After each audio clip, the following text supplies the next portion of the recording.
Let me start by saying this. I have a lot of views about this country, and very strongly held views, honestly held opinions, which have been formed over a period of time based on what I've experienced and based on what I've seen. But the conclusion I've come to after many years and months of pondering and speaking and talking is this: that at the end of the day, war is not the best. Peace is the only way forward. And we must not be driven by emotion. I'll be very brief because the keynote address is about to be presented by my friend and brother, represented by his SSG, but peace is the way forward, not war.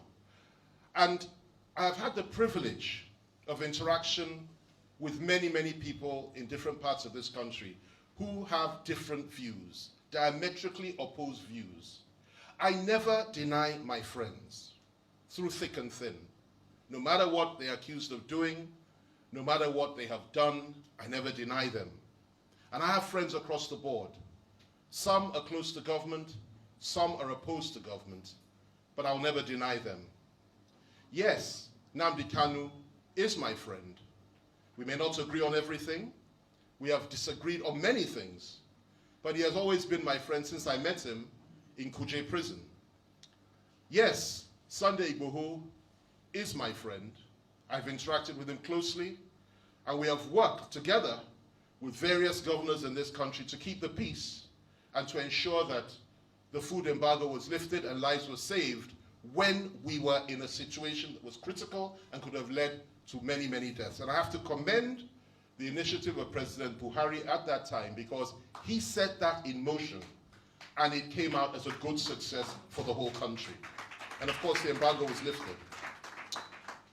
I have friends across the board. I have friends like Dr. Abdullahi, the president of the Northern Consensus Forum, who believes that, well, he has very strong views about the North, and he spoke about the North determining the future of this country forever, and spoke about millions of votes in the North, which upset a lot of people in the South.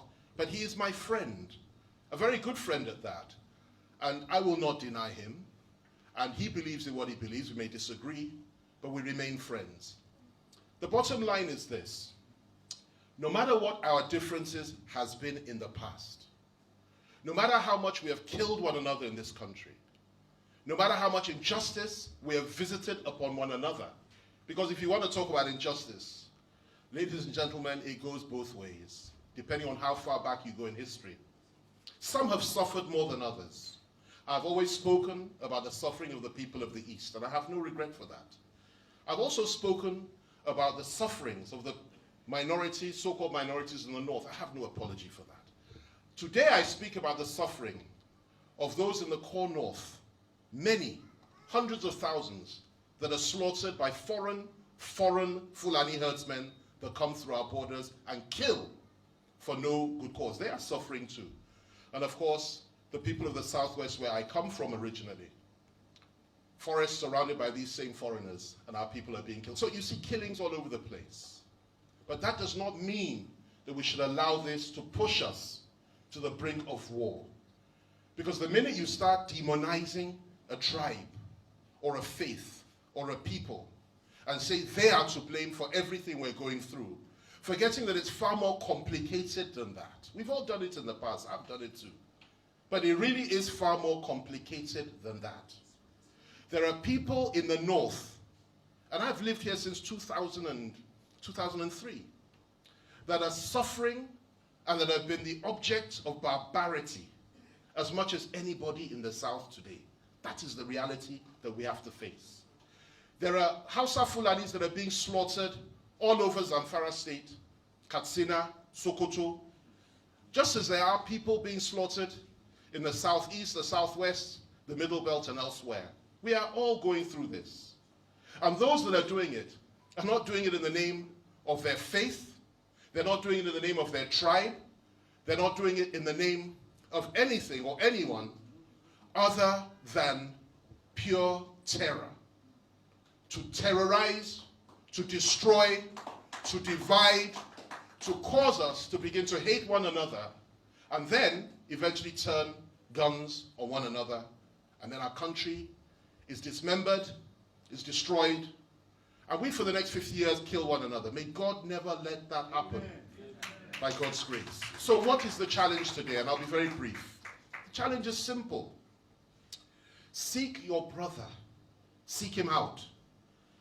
Those that share your values, your value for humanity, your value for peace, your value for understanding and bridge building. Many have attacked me and called me names for constantly talking about bridge building. Well, if I don't talk about it, I don't know who will, because I've spoken hard over the years against those that I perceive to be the enemies of my people. And I've spoken what I believe to be the truth. But when it gets to a point that that truth is being misconstrued as a license for violence and a license for division, then we have to stop. And we have to start understanding that there are two sides to every story. And I have absolutely no apology for that. Today the message is simple. Peace. That is the message. And understanding. And what is the future for our country? The future is simple. No matter what has happened over the last 60 years, no matter what happened in our civil war, no matter what has happened over the last 6 years, or 10 years, or since 1999, or whenever, what is important to us today is what will happen as from 2023 onwards. And in order for us to understand that the only way that we can keep this country one is to ensure that we have a man that will emerge as our next president who has the respect and trust of not just Hausa Fulani people, or Yoruba people, or Igbo people, or people from the Middle Belt, or whatever, but has the trust of every single Nigerian, a bridge builder, who believes in the unity of this country, who believes in equity, in fairness, and in peace, and somebody that's prepared to risk all to ensure that justice is done to all. To those that say the country must break and the country essentially has already broken, I'll say this. Nigeria, as we speak today, is one. And if we can get it right, the correct leadership, perhaps some restructuring, understanding, and bridge building, if we can do just that and ensure that the injustices of the past are addressed like good, decent, righteous men and women, if we can do that, then Nigeria shall continue to remain one. And that has to be the prayer. That has to be the way forward. We do not break simply for the sake of breaking, because let me tell you, to break today will be a matter of war. Yes, I believe in self-determination. Yes, I believe in equity and justice and fairness. But it is not true to say that we do not have leaders that will eventually emerge in this country that do not have the same belief.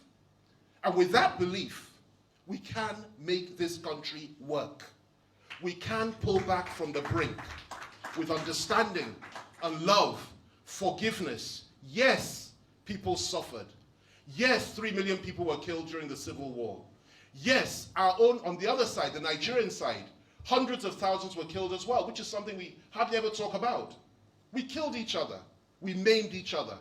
We hurt each other. We insulted each other. But how long will this go on for? And we need to put in that power, that strength, that rage into saying, fine, it has happened in the past. Let's draw the line and let's have a new beginning. And let's say that as brothers, as compatriots, as lovers of this country, of the green, white, green, that we can make this country work. Indeed, we must make this country work. And we must go forward together and be our brother's keeper. May God guide us. May God be with us. And may God bless you all. Thank you very much.